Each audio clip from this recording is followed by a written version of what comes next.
Feliz noche, estimados participantes.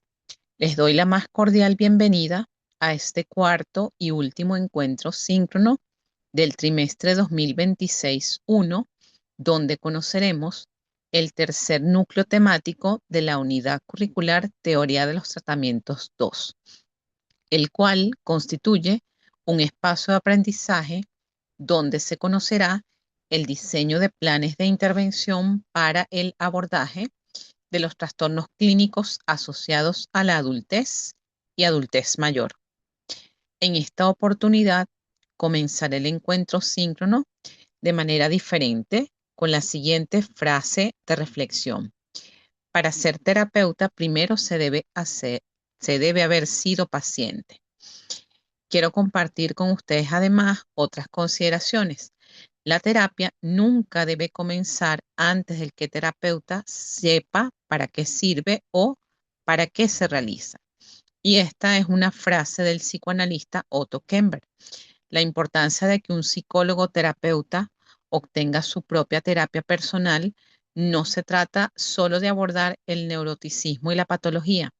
Es importante cultivar una postura de curiosidad eterna sobre la propia mente, un sentido de asombro hacia el poder del inconsciente y el reconocimiento de sus propias limitaciones, autoconciencia emocional, así como empatía cognitiva, emocional y preocupación empática. El desarrollo de la sensibilidad profesional ante el pedido de ayuda del otro. Esta frase resume la importancia de tener una comprensión clara de los objetivos terapéuticos y la dirección del tratamiento psicológico antes de comenzar la terapia con un paciente cliente. Implica que el psicólogo terapeuta debe tener un conocimiento sólido de la condición o trastorno que se está tratando para poder desarrollar un plan de tratamiento efectivo que se está tratando y acorde con las necesidades de los mismos. Asimismo, centra la idea en el hecho de que el terapeuta debe ajustar su enfoque terapéutico a las necesidades específicas del paciente y su motivo de consulta. Espero que al nivel que ustedes se encuentran sigan más que comprometidos con la psicología y tengan presente que esta es una profesión que implica un gran compromiso, respeto a la privacidad, disciplina, preparación constante y responsabilidad ética con las personas que depositan la confianza de su salud mental en nuestras manos. La divulgación de información confidencial de los pacientes, incluidos sus datos completos de identificación, sin su consentimiento verbal o escrito, es una falta a lo expresado en el Código de Ética que rige el ejercicio profesional del psicólogo venezolano. Al respecto, en sus trabajos solo van a colocar las iniciales del paciente identificado para los estudios de caso, indistintamente de si se trata un caso de la vida real o un caso hipotético. Sé que quizás muchos de ustedes están ansiosos por atender pacientes y es válido, pues para eso se están formando. En este sentido, Teoría de los Tratamientos les está dando las bases teóricas sólidas para su formación académica, profesional y también personal. Quiero decirles que la formación académica del estudiante de psicología no termina cuando termine en su pregrado. El ejercicio psicológico responsable implica seguirse formando teóricamente, realizar cursos de actualización, diplomados, posgrados en el área de su interés, ser autodidactas, leer mucho, supervisar sus primeros casos y el más importante, asistir a terapia. De la misma manera, es imprescindible reconocer sus limitaciones personales y profesionales. No se puede trabajar con todos los pacientes y mucho menos si no se está suficientemente capacitado para ello. Hay que bajarse de ese pedestal de la omnipotencia y reconocer que muchas veces necesitaremos el apoyo de otros colegas para poder realizar los acompañamientos terapéuticos o evaluaciones que requieran nuestros consultantes. En todo momento debe prevalecer el bienestar del paciente. El lugar del psicólogo terapeuta es un sitio muy peligroso, muy arriesgado. Es muy fácil creerse el dueño de la razón, el que todo lo sabe, el que todo lo dice. Y tal como refería Lacan, psicoanalista post-freudiano, somos el sujeto supuesto saber, pero tan solo supuesto, lo que no quiere decir que no lo seamos, pero siempre es tentador, a veces porque nos lo creemos nosotros mismos y otras veces porque el paciente nos pone en ese sitio y nosotros necesitamos creerle para reforzar nuestro narcisismo. Es pertinente tener una atención activa y centrarse en lo que el paciente nos muestra y también lo que calla, pero no desde el cerebro ni desde las exigencias, sino desde un puente entre nuestra capacidad de saber estar con él y ayudarlo a que nos enseñe de lo que él más sabe, que es de sí mismo. El terapeuta en todo momento debe mantener esa privacidad y confidencialidad en todo lo referente a sus pacientes, respetándolos y admitiendo errores, teniendo la disposición para corregirlos y mantener una actitud íntegra y honesta frente a sí mismo y a los demás.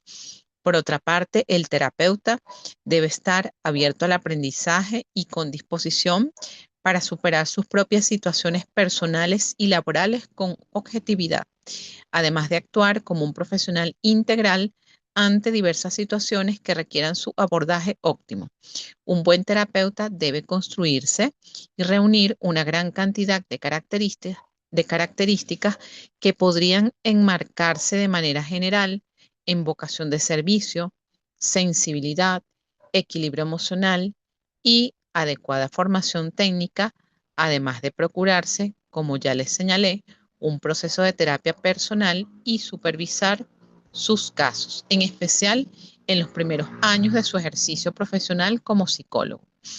Desde un panorama más amplio, se le piden al terapeuta muchos recursos y tal como lo señala Krasner, citado por Fares, el terapeuta ideal es maduro, bien adaptado, compasivo, tolerante, paciente, amable, discreto, que no elabore juicios de valor, aceptante, permisivo, no crítico, cálido, agradable, interesado en los seres humanos, respetuoso, que estime y trabaje por una relación interpersonal democrática con todas las personas, libre de prejuicios raciales y religiosos, que tenga una meta valiosa en la vida, amistoso, alentador, optimista, fuerte, inteligente, sabio, curioso, creativo, artístico, orientado hacia la ciencia, competente, confiable, un modelo que el paciente pueda seguir,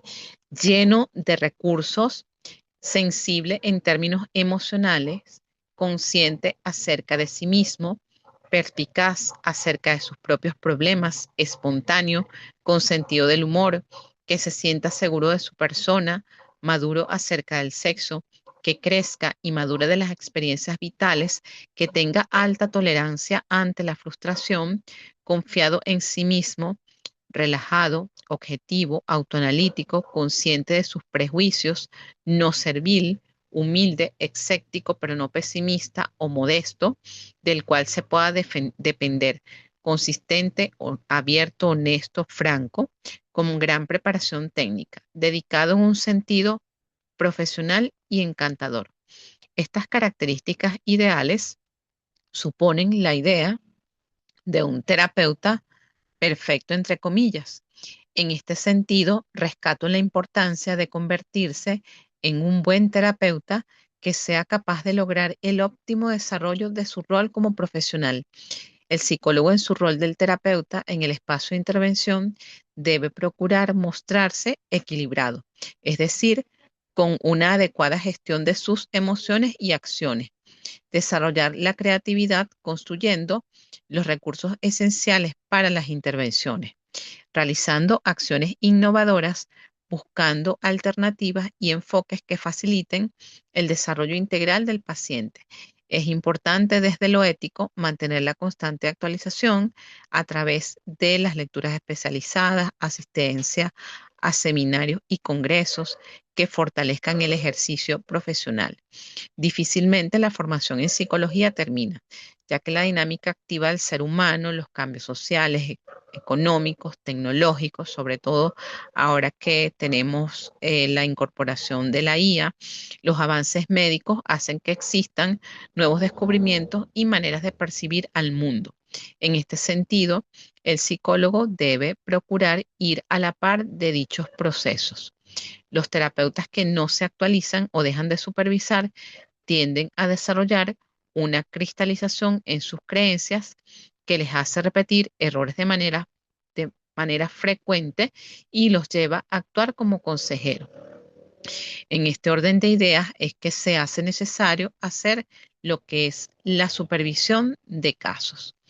Les dejo todas estas consideraciones para su reflexión, siendo que esta es una de las últimas asignaturas que se centran específicamente en la relación psicólogo-paciente y todos los factores que están inmersos en esa relación terapéutica, tomando en cuenta que muchos querrán dedicarse al ejercicio clínico, cuestión que deben tomarse con mucha seriedad para evitar daños en los procesos de evaluación e intervención que lleven a cabo con sus futuros clientes pacientes.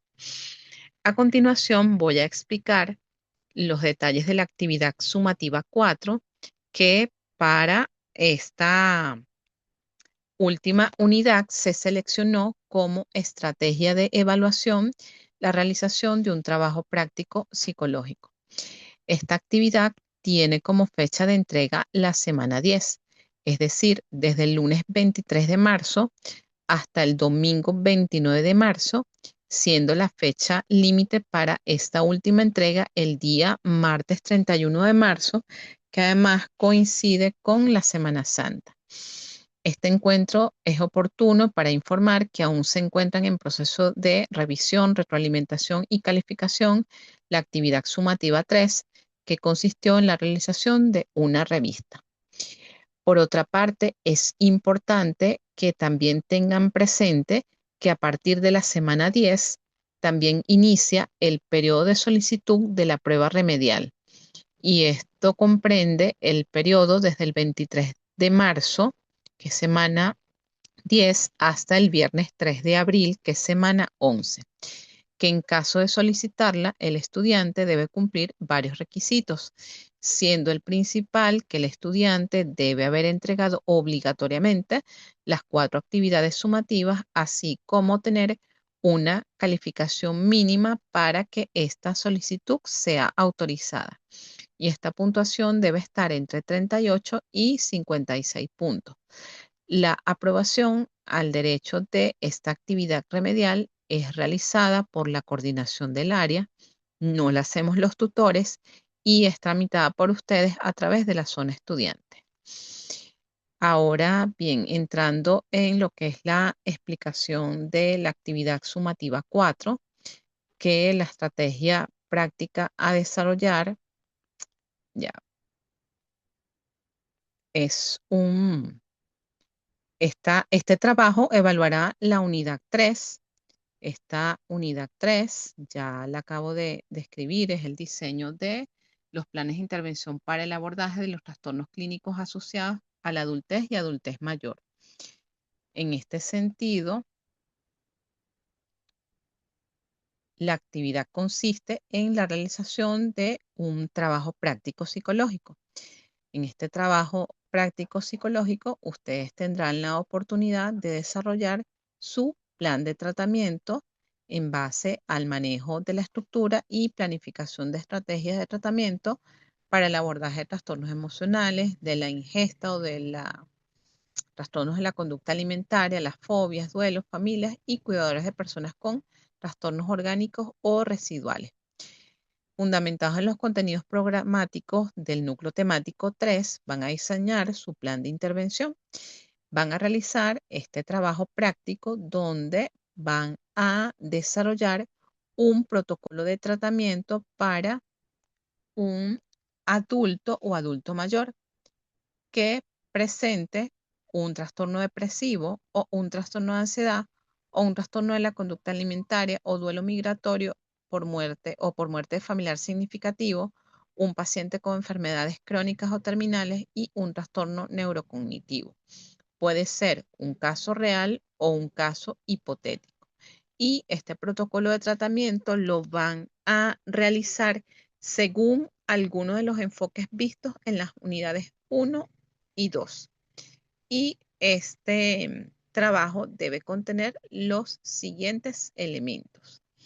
Identificación del paciente. Con respecto a esta identificación del paciente, tal como lo señalé al inicio del encuentro, solo van a reportar las iniciales de los nombres y apellidos.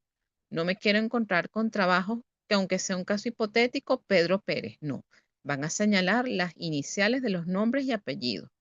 Siempre debemos resguardar la confidencialidad de los datos del paciente. Sé que algunos profes en sus trabajos les piden que los identifiquen con nombres y apellidos. En este caso, no. El motivo de consulta: se desarrolla un protocolo de tratamiento con fines académicos para la unidad curricular Teoría de los Tratamientos 2. ¿Cuáles son los motivos de consulta seleccionados? Se les coloca allí trastorno depresivo, trastorno de ansiedad, trastorno de la conducta alimentaria, duelo migratorio por muerte familiar significativo, paciente con enfermedades crónicas o terminales y trastornos neurocognitivos. Debe ser un paciente que tenga alguna de esas condiciones, no que van a encontrarse un paciente con todas esas condiciones, no. Un paciente que tenga alguna de esas condiciones. En este trabajo van a especificar cuáles son esas fases de intervención según el enfoque seleccionado por ustedes. Recordemos, la mayoría de ustedes muy probablemente van a trabajar desde el enfoque cognitivo-conductual. Esta fase de intervención tiene una fase inicial, una fase media, que es el tratamiento como tal, y una fase final. Esto lo van a especificar en su trabajo. Van a describir los objetivos. Cuando la tarea dice objetivos de planificación, aquí van a describir los objetivos terapéuticos a corto, a mediano y a largo plazo. La planificación: van a describir todo su plan de tratamiento, para lo cual deben realizar un cuadro donde van a sistematizar todos los elementos del tratamiento, incluido, puede ser después, el seguimiento y la evaluación de los resultados. Van a justificar la escogencia del modelo de abordaje terapéutico seleccionado apoyándose en la teoría de la unidad 3. Por ejemplo, si van a trabajar un trastorno de un duelo migratorio por la terapia bajo el enfoque tanatológico, entonces ustedes van a seleccionar: se seleccionó el enfoque tanatológico porque es un enfoque terapéutico que está especializado en el trabajo de los pacientes con duelos. Eso es un ejemplo. Y justifica, porque el enfoque tanatológico se basa en tales y tales y tales principios. ¿Ok? Si van a trabajar un enfoque cognitivo-conductual con pacientes con alguna enfermedad crónica como el lupus eritematoso sistémico, entonces van a justificar: bueno, este enfoque se va a usar el enfoque cognitivo-conductual con este tipo de pacientes, ya que las investigaciones clínicas han reportado que este es el que tiene mayor efectividad, bla, bla. Ustedes van a especificar. Van a desarrollar su entrevista clínica y la deben incluir el formato que utilicen como anexo. Esta entrevista clínica debe contener los nombres y apellidos. Ya sabemos que van a reportar solamente las iniciales para respetar la confidencialidad de los datos del paciente en estudio o el paciente identificado. Van a reportar la edad, que debe ser adulto o adulto mayor. Cuando se habla de adulto es a partir de los 18, 19 años. No quiero ver casos de adolescentes ni tampoco casos reciclados de otras asignaturas. El nivel académico, la ocupación, el genograma, que ya sabemos el diagrama de la familia, el motivo de consulta inicial, en qué consistió el proceso de evaluación psicológica, que debe ser coherente con el abordaje del abordaje teórico. ¿A qué me refiero con esto? Que en cortes anteriores hay trabajos donde dice, bueno, se trata de un paciente o una paciente depresiva y se va a abordar con el enfoque cognitivo-conductual. Y dentro de la evaluación, todas las pruebas que utilizan son proyectivas. Esto es incoherente entre la metodología en lo que se refiere a la teoría y la práctica. Si usted va a basar su caso en el enfoque cognitivo-conductual, entonces las pruebas que va a usar en esa evaluación psicológica tienen que ser de carácter psicométrico, no proyectiva. Ahora, si tú vas a usar el enfoque gestal o el enfoque psicodinámico, puedes utilizar todas las pruebas proyectivas que quieras o en el caso de gestal, una combinación de pruebas psicométricas y pruebas proyectivas. Y si es el enfoque integrativo, igual. El tratamiento sugerido. Recuerden desde la teoría que van a elegir el tratamiento que tenga mayores estudios o el que sea más ajustado al motivo de consulta del paciente. En la evolución, pues como ha sido todos esos aspectos o los efectos que debería tener la intervención terapéutica en el paciente, el pronóstico, si es un pronóstico favorable, que sí se espera que en el caso de ese paciente tenga adherencia al tratamiento, que haga sus tareas intercesiones y eso nos va a hablar de que muy probablemente la persona vaya a superar su motivo de consulta y finalizar el tratamiento. Ustedes van a especificar cómo van a hacer esa realización del tratamiento. Y sea seguimiento, le dan el alta definitiva o lo que ustedes consideren de acuerdo a su caso. Es importante que incluyan la información del tratamiento farmacológico del paciente identificado si aplica el caso. ¿En qué casos aplicarían? Y cuando hablo de tratamiento farmacológico, no es que el psicólogo medica, los psicólogos no medicamos. Recuerden que si hacemos interconsultas con neurólogos, con psiquiatras o con otros especialistas médicos, si la persona tiene, por ejemplo, un lupus, ya sabemos que esa persona va a tener su tratamiento con su reumatólogo y le va a indicar una serie de medicamentos antiinflamatorios mientras la persona está en crisis. O si esa persona también ha sido evaluada por el psiquiatra, porque además de su condición de ser paciente con una enfermedad crónica, tiene un trastorno de ansiedad, entonces nosotros vamos a incorporar la medicación que les remite el psiquiatra. Ahora, todos estos elementos lo van a plasmar en un informe donde deben evidenciar los siguientes elementos clínicos. Introducción, donde van a explicar el objetivo del trabajo, el desarrollo, que son todos estos elementos que les acabo de escribir, datos de identificación, evaluación, plan de tratamiento en su cuadro, la evolución, el seguimiento y la finalización del tratamiento. Dentro de este desarrollo también es importante que describan la situación problemática, aun cuando se trate de un caso con fines académicos, deben hacer la descripción, bueno, este paciente asiste porque fue remitido por el reumatólogo para acompañamiento terapéutico porque es una persona que tiene este diagnóstico de lupus. Justifican la recolección de los datos de la evaluación que van a utilizar con ese paciente. Luego establecen su hipótesis diagnóstica o el diagnóstico individual según el diagnóstico de SM5 para abordar los objetivos de la intervención. Y al respecto, para hacer esta hipótesis diagnóstica, no puedo dejar de señalar un elemento de ese plan de tratamiento denominado la formulación clínica o la formulación del caso. Esta es una explicación o conceptualización fundamentada teóricamente de la información que surge de la evaluación clínica. En la práctica clínica, las formulaciones son usadas para comunicar una hipótesis. Cuando dice, luego deben establecer esta hipótesis diagnóstica, entonces ustedes van a hacer esta formulación. Y este es el marco de trabajo para desarrollar el enfoque terapéutico que se ajuste o que sea más adecuado al paciente. La formulación de un caso en psicoterapia es esencialmente una hipótesis acerca de las causas, de los precipitantes, de las influencias que mantienen presentes el motivo de consulta, los problemas psicológicos, los problemas interpersonales o de comportamiento de la persona. Esta formulación del caso clínico va más allá del diagnóstico. Uno, porque apunta a esas particularidades del caso.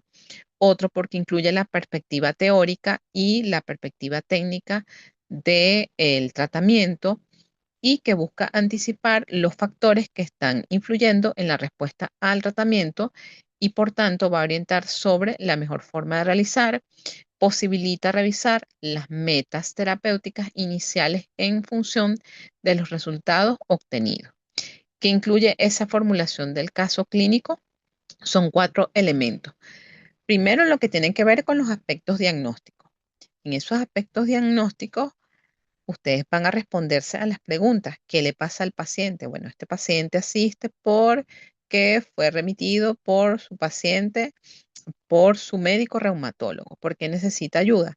Porque el reumatólogo necesita que el paciente siga, tenga adherencia al tratamiento. Ok. Entonces, ustedes resumen brevemente los principales aspectos diagnósticos del paciente, se van a centrar en los datos obtenidos en la historia clínica, que bien sea, lo van a relatar con alguna expresión del paciente. Bueno, yo asisto a consulta con usted porque me remitió el reumatólogo, bla, bla, bla. ¿Qué tipo de vínculos establece este paciente con sus figuras más cercanas? Las características del funcionamiento mental, donde ustedes puedan jerarquizar los elementos más significativos de acuerdo al motivo de consulta. Los aspectos etiopatogénicos. Estos aspectos etiopatogénicos ya sabemos son las razones o a qué se debe lo que le ocurre. Es decir, cuáles son las razones de ese motivo de consulta.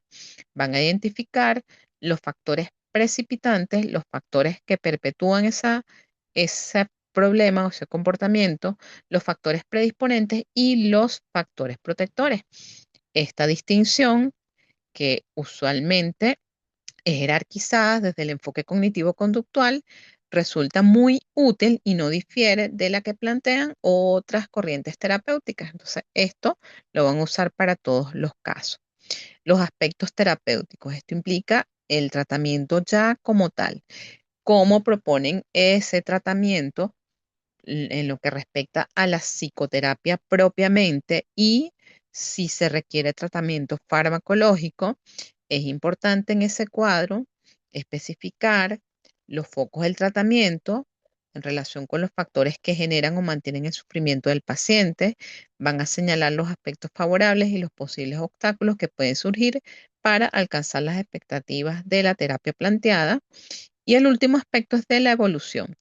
Esa evolución se trata de la evolución clínica del paciente, que es un dato de gran valor porque no necesariamente está relacionada con la reducción del síntoma, sino también con aquellos aspectos que se han fortalecido en el paciente o que se han desarrollado de manera positiva y que ayuden a un mejor funcionamiento en todas las áreas de su personalidad e interpersonal. Entonces, esta formulación del caso clínico les va a permitir hacer esa hipótesis diagnóstica, el diagnóstico según el manual diagnóstico, luego la descripción del plan de tratamiento en un cuadro donde van a proponer por fases y sesiones. ¿Por qué fases? La mayoría de ustedes, seguramente, si escogen la terapia cognitivo-conductual, y todas pasan por una fase inicial, media y final. Esto es lo que ustedes van a establecer. En esa fase uno, cuántas sesiones se requerirían, incluyendo las sesiones de evaluación, que no se les puede olvidar. A partir de la evaluación es que nosotros podemos establecer algunas diferencias significativas en el plan de tratamiento. En psicología no existen planes estándar para todos los pacientes. El número de sesiones, hay un número mínimo estimado de sesiones. Desde el enfoque cognitivo-conductual pueden ir entre 14 a 30 sesiones, pero si nosotros lo prolongamos en el tiempo, incluyendo el seguimiento y la evolución, pues estas sesiones y este tiempo em, nos puede tomar entre 8 a 9 o 10 meses, por ejemplo.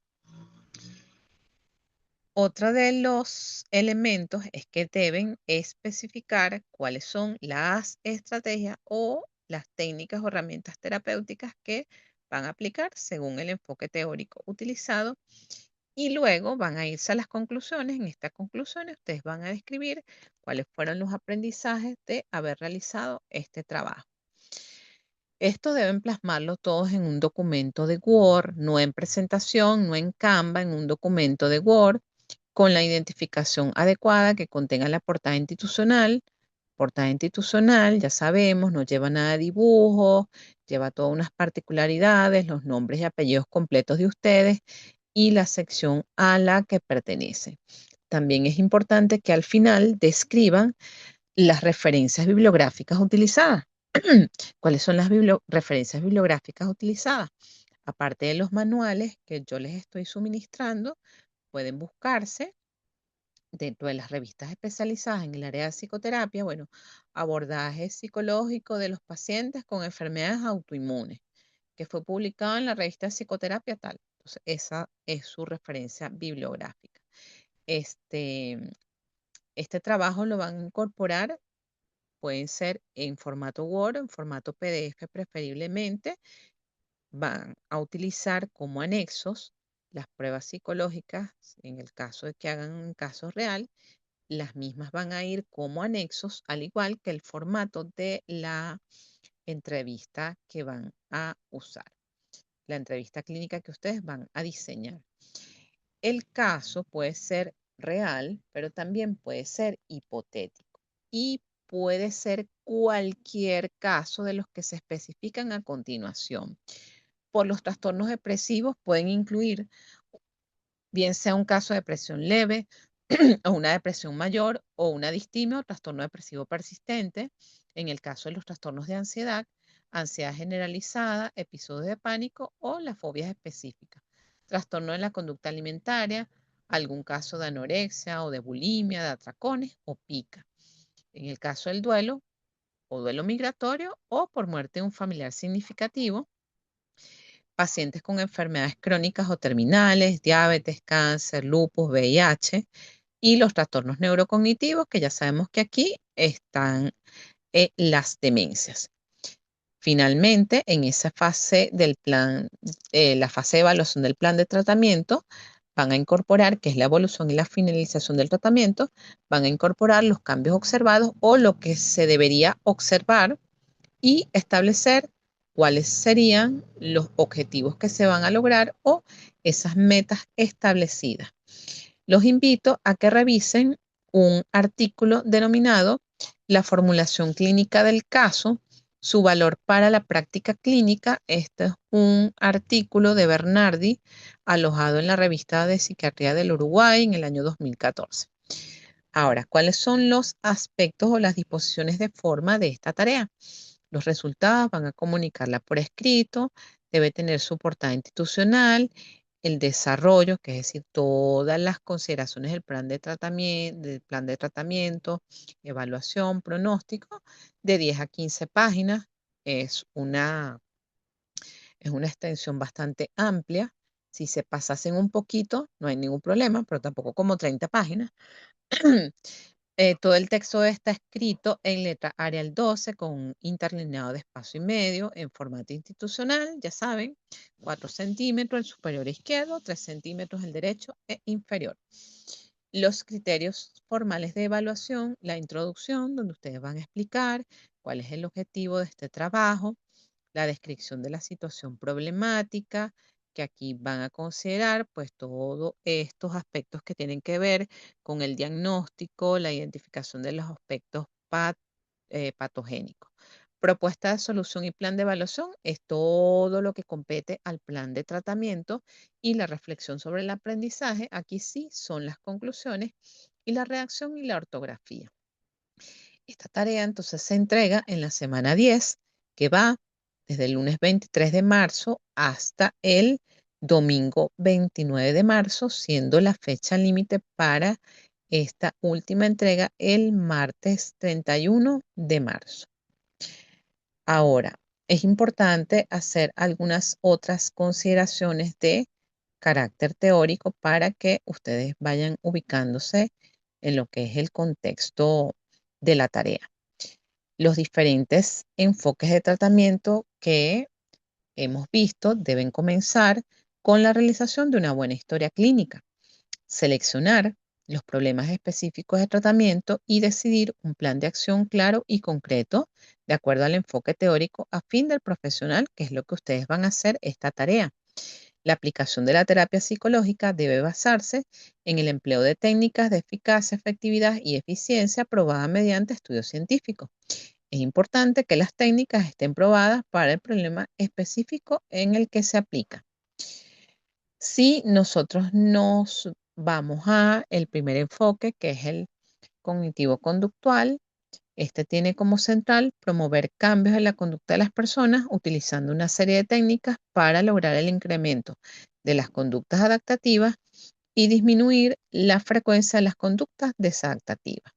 La estrategia terapéutica conductual se desarrolla basándose en el análisis funcional del caso, se determinan los objetivos y metas terapéuticas, se ejecuta el plan de tratamiento, se evalúan los resultados, culminación de la terapia y plan de seguimiento.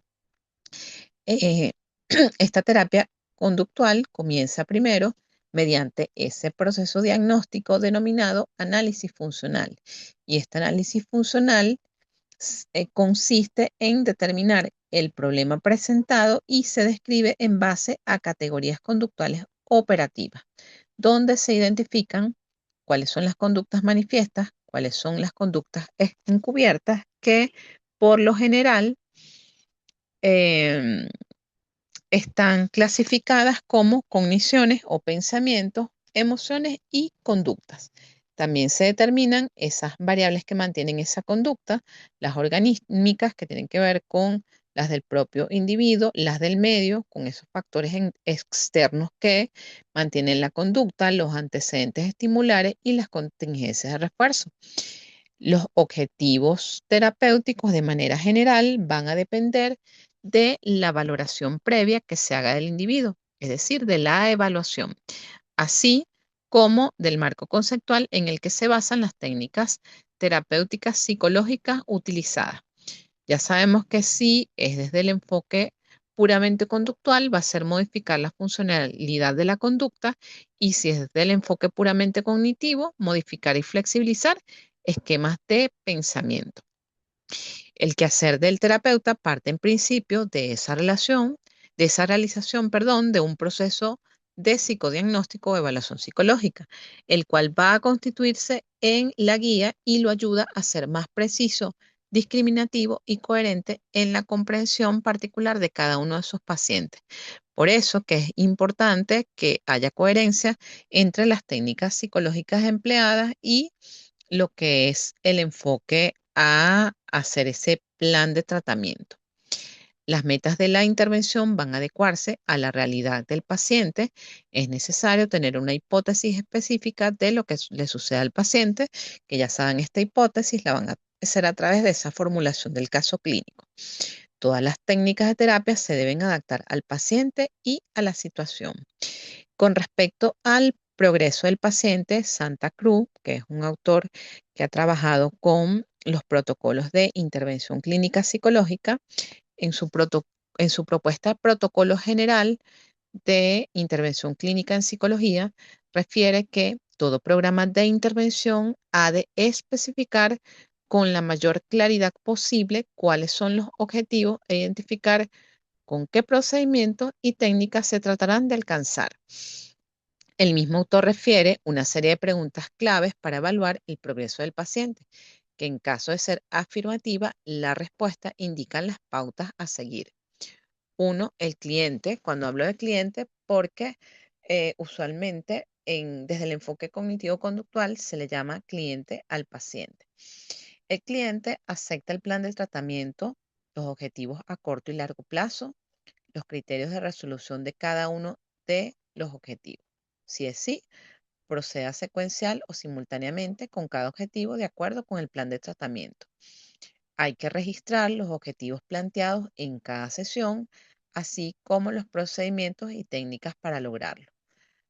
Hay que trabajar la motivación y el compromiso del cliente respecto a esos objetivos y procedimientos, que es lo que conocemos como esa adherencia al tratamiento, es decir, si tiene esa disposición y motivación para hacer todos los cambios en su proceso terapéutico. El tratamiento alcanza los objetivos iniciales de acuerdo con los criterios acordados con el paciente. Si es sí, proceda con el plan, plantee los sucesivos objetivos, registrar los cambios. El paciente valora suficientemente los objetivos logrados. Hay que comprobar los criterios para alcanzar nuevos objetivos y continuar ese plan de tratamiento. Los nuevos comportamientos logran las contingencias deseadas. Son refuerzos positivos o negativos en el contexto del paciente.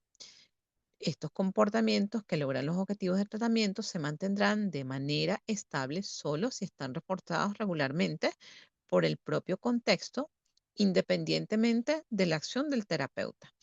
La descripción que hace el paciente de su comportamiento en relación con el contexto se ajusta razonablemente a los hechos, las atribuciones causales que hace sobre su comportamiento y sus consecuencias se adecúan razonablemente a los hechos. Son atribuciones internas y específicas. Y aquí podemos evaluar también, si nos vamos al examen mental, pues ese criterio de realidad y si hay la presencia importante de distorsiones a nivel de pensamiento o de la interpretación de la realidad. La persona generaliza el comportamiento aprendido y lo transfiere a contextos similares al del aprendizaje. Esto quiere decir, si la respuesta es sí, la persona está aprendiendo correctamente y lo aprendido le es de utilidad. Se ajusta a los objetivos planteados inicialmente. El paciente progresa en el autocontrol de su problema. Si la respuesta es sí, la persona es capaz de evaluar por sí misma el riesgo y decidir por sí misma las alternativas adecuadas para afrontar el problema de acuerdo con la magnitud del mismo y sus propias habilidades. El seguimiento del caso cumple su función de control de recaídas y reafirmar lo aprendido.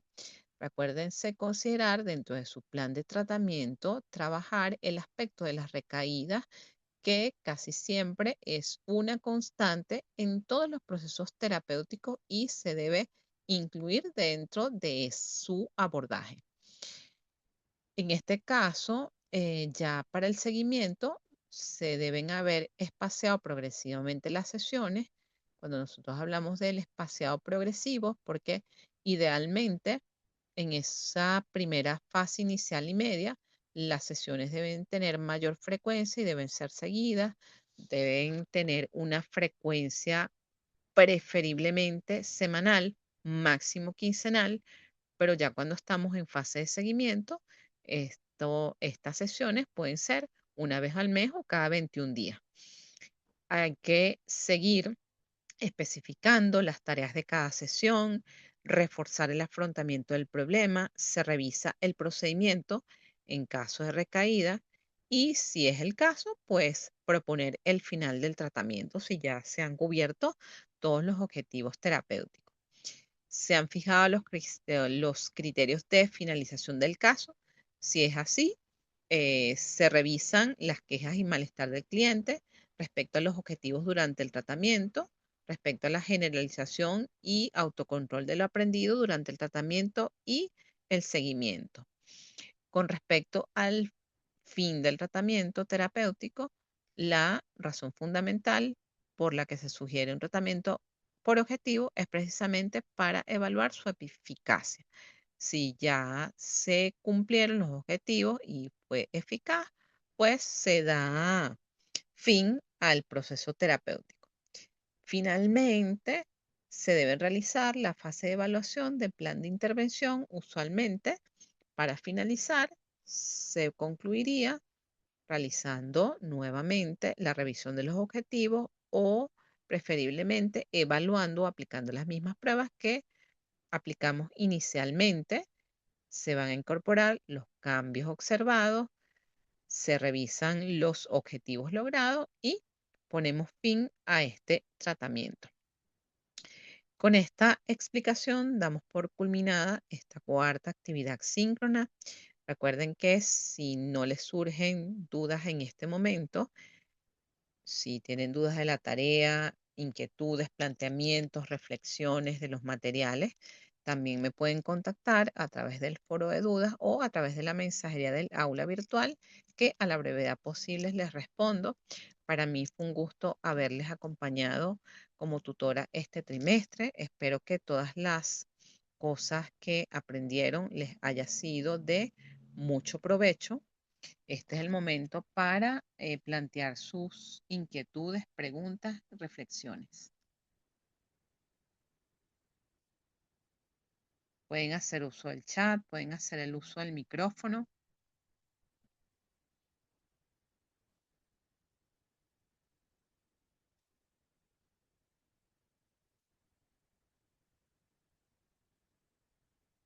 Ok, gracias, Isabel, por tu comentario.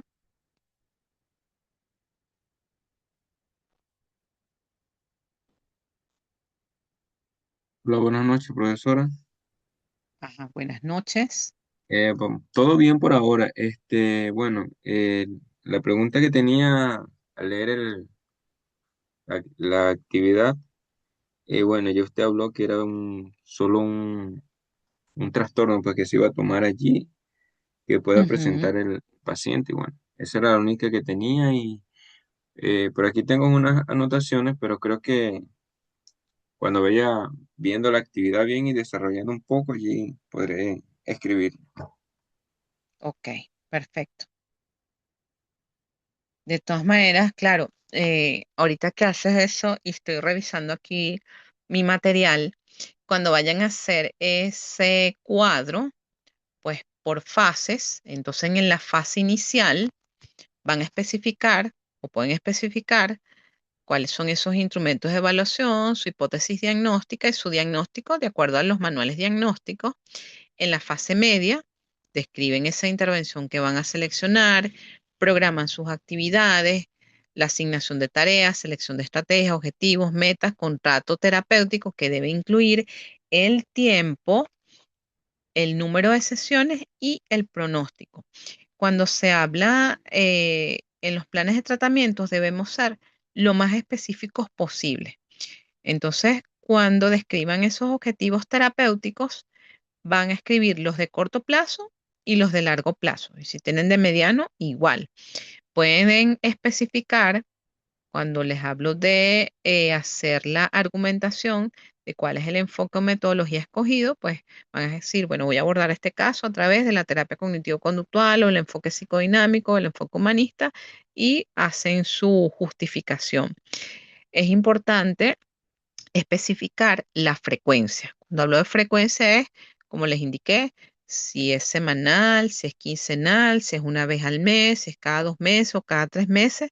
Esa pauta la va a dictar el motivo de consulta y el enfoque que estén utilizando y duración estimada. Uno en los trabajos anteriores, muchos se dejan llevar por el estándar de que es los que usan el enfoque cognitivo-conductual. Quise decir que son planes de tratamiento cortos. En teoría, si usted va a tomar en consideración desde la fase de evaluación, entonces muy probablemente ese plan de tratamiento por corto nos va a llevar mínimo 14 sesiones, no 8 y 10 sesiones como lo ponen por ahí. Nosotros sabemos que los cambios en psicología no es que tú haces una intervención una vez al mes y ya va a haber un cambio a largo plazo. Por eso es que se habla de esa fase inicial, esa fase media y esa fase final, y un tiempo suficiente o prudente es un estimado entre 14 y 30 sesiones si estamos hablando del enfoque cognitivo-conductual. Si estamos hablando quizás de unos procesos más largos, donde incluimos psicoeducación, donde incluimos algunas sesiones con familiares, por ejemplo, entonces hablaríamos de un proceso quizás más largo, un tiempo estimado de entre 8 y 10 meses. La intervención, como les dije al inicio, era sobre el, el tratamiento farmacológico, pero si hay intervención de otros especialistas, se debe especificar, en el caso de las enfermedades crónicas, cuál es esa intervención multidisciplinaria. Si requirió del reumatólogo, por ejemplo, el médico internista o el psiquiatra o el neurólogo, esto lo van a incorporar en su trabajo si se contemplan esas tareas intersesiones y, por supuesto, esos indicadores de logro que, de acuerdo al motivo de consulta y de acuerdo al enfoque, ustedes van a plasmar allí en ese plan de tratamiento. Para hablar de Profe, plan de tratamiento, ajá, dígame. el modelo psicodinámico, un promedio Acuérdate que del, el modelo de- psicodinámico es mucho más largo, ¿ok? sí, Vamos a estar hablando que diría yo en mi experiencia, que esa es mi, vamos a decir, mi orientación y he estado con terapeutas con esa mención, un tratamiento psicodinámico te puede llevar años, porque a lo mejor tú inicias con un motivo de consulta y después esas pautas te la va dando lo que surja a partir de allí. De todas mm, maneras, la literatura te puede decir que quizás un tratamiento breve de un enfoque psicodinámico podría ser de 2 años mínimo. Si estamos hablando de un psicoanálisis tradicional, ya sabemos que eso te puede durar mucho más años. perfecto. Sí. O sea, hago la pregunta porque, por ejemplo, el psicodinámico usa, por ejemplo, hay un ciclo de reprogramación del inconsciente que dura Ujú, 21 días este ciclo. Entonces, ujú. hay hay un ciclo de reprogramación que estaba viendo, ¿verdad? Una terapia y dura 21 sesiones. Entonces, en 21 días, Mm. sí dura un tiempo amplio, pues. No es 21 días, 21 sesiones, ¿ves? Sí, 21 días y 21 sesiones de reprogramación del inconsciente en cada área específica, pues, porque es bastante profunda. Por eso, porque eso es psicología profunda. Acuérdense que el enfoque psicodinámico al psicoanálisis tradicional es el único que cambia la estructura de personalidad y precisamente de acuerdo a la frecuencia, de acuerdo al enfoque psicoanalítico, pues si estás en un enfoque psicoanalítico ortodoxo, donde pasan al diván, entonces ahí probablemente en vez de tener una sesión por semana, tienes 2, 3 o incluso 5 días a la semana. Eso es un análisis profundo porque así se llama esa terapia. Bueno, ya estoy en análisis o mi análisis tiene X duración. Eso te lo va a dar el motivo de consulta y el enfoque específico psicodinámico. Si estamos hablando del psicoanálisis ortodoxo o freudiano o si hablamos del psicoanálisis lacaniano, que tiene sus particularidades. O sea, ya ahí sí son otras complejidades. Pero para este trabajo, bueno, enfóquense en lo general. La idea es que tengan una aproximación de cómo debe hacerse ese plan de tratamiento. Quizás esa ha sido una de las críticas, que el enfoque psicodinámico no es tan estructurado y sin embargo, igualmente se hace esa formulación del análisis clínico, esa comprensión dinámica, donde igual se consideran todos los aspectos, cuáles son los factores protectores, los factores de riesgo, los factores que precipitan.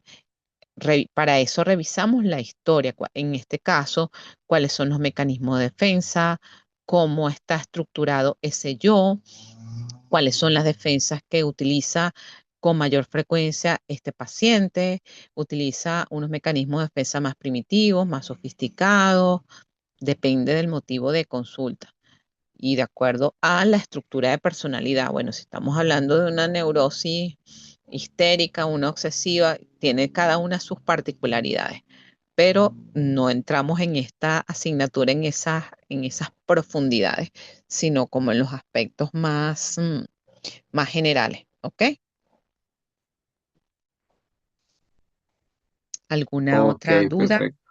Gracias. comentario?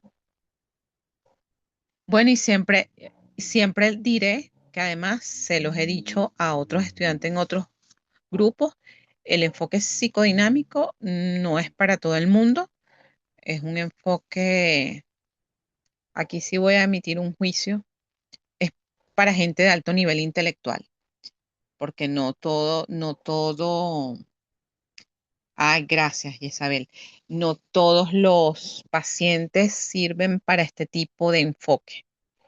Eso es algo que también no lo dice quizás la teoría, pero la práctica sí te lo dice.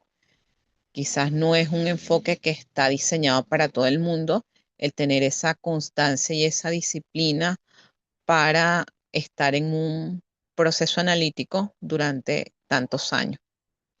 Quizás en nuestro país no estamos acostumbrados y existen todavía muchos estigmas de salud mental con los psicólogos. Todavía sigue prevaleciendo la idea que eso es para gente que está loca. Ojalá en algún momento lleguemos al nivel cultural de Argentina, que para ellos asistir a análisis o a terapia bajo cualquier enfoque es algo que es normal. Ok, profe, Al- allí cuando dijo em, que es un enfoque de alto, por ejemplo, que hay que tener una Alto alta nivel capacidad intelectual. intelectual para ser paciente de el enfoque psicodinámico. Del enfoque psicodinámico el psicoanalítico, Ya, porque o recuerda sea, que además está hablando del paciente, claro. o sea, claro, o sea, Y eso partiendo me además, resonó. acuérdate que la asociación libre es lo que te va a permitir el acceso a ese material inconsciente a través de la clarificación, a través de la interpretación y para hacer algunas de esas interpretaciones que te hace el psicoanalista para tú internalizar, tienes que tener un alto nivel intelectual. ¿Sí se entiende eso? Sí, o sea, hice una pausa allí porque me llamó bastante la atención esa asociación que hizo y respecto al paciente. Y o sea, ciertamente yo, como yo estoy estudiando bioneuromoción, que tiene que ver con el lenguaje del inconsciente, pero estoy haciendo una especialidad, y yo tenía, Mm. o sea, tengo, ¿verdad? No lo había visto así de esta forma que usted lo dijo, pero no es un lenguaje que el común de la población está preparado para asimilar, para digerir. O sea, entonces, así como usted lo dijo, que se necesita una preparación del paciente, o sea, me gustó cómo lo dijo, o sea, pude clarificar aquí, por eso lo estoy anotando. Sí, sí, bueno, esa ha sido mi experiencia personal y práctica. No se va a no, quizás no se malentienda porque otros pueden Sí, decir, bueno, una persona de bajo estrato, nivel socioeconómico, no podría acceder a un psicoanálisis. Sí y no, depende de su nivel intelectual. No sí, todas las claro. personas que viven en sectores desfavorecidos tienen bajo nivel intelectual. Tienes que tener una serie de recursos para, primero, poder aceptar un tratamiento que es de larga data, partiendo también del punto de que otra de las críticas que se le ha hecho, tanto al enfoque psicodinámico o a los tratamientos psicoanalíticos clásicos, es lo costoso que es. Por eso digo, es para personas quizás de alto nivel intelectual y quizás económico, porque el psicoanálisis tradicional no es accesible para toda la población, salvo que si existe, bueno, no sé si existe todavía, hasta hace poco sí existía Fundación Analítica, ellos trabajan con psicoanálisis freudiano y ellos tenían atención a la comunidad y a los estudiantes de psicología, porque al menos los que estudian en la central, los que estudian mención clínica dinámica, es obligatorio la asistencia a terapia, que Mm, quizás no es el caso de ustedes en la universidad, es lo ideal, pero sí. yo que soy de esa mención, para nosotros sí era obligatorio asistir a terapia. Mm, Y de hecho, claro, no, en su claro. momento, la formación, el pensum incluía todo un semestre del test de las manchas de tintas de Rorschach, eso se ve un solo semestre, solo eso, y te aplicaban esa prueba, de acuerdo a los resultados de esa prueba, las coordinadoras de esa mención decidían, bueno, usted es candidato urgente para terapia o no. Pero sí le dejaban la libertad a la persona de que no necesariamente tenía que ser el enfoque psicodinámico, pero bueno, preferiblemente todos iban por terapeutas con ese enfoque. No, claro, interesante todo eso. Sí. Bueno, ¿alguna otra duda, inquietud, reflexión? Por ahora estamos bien, para no alargar tanto la cosa. Ok, perfecto.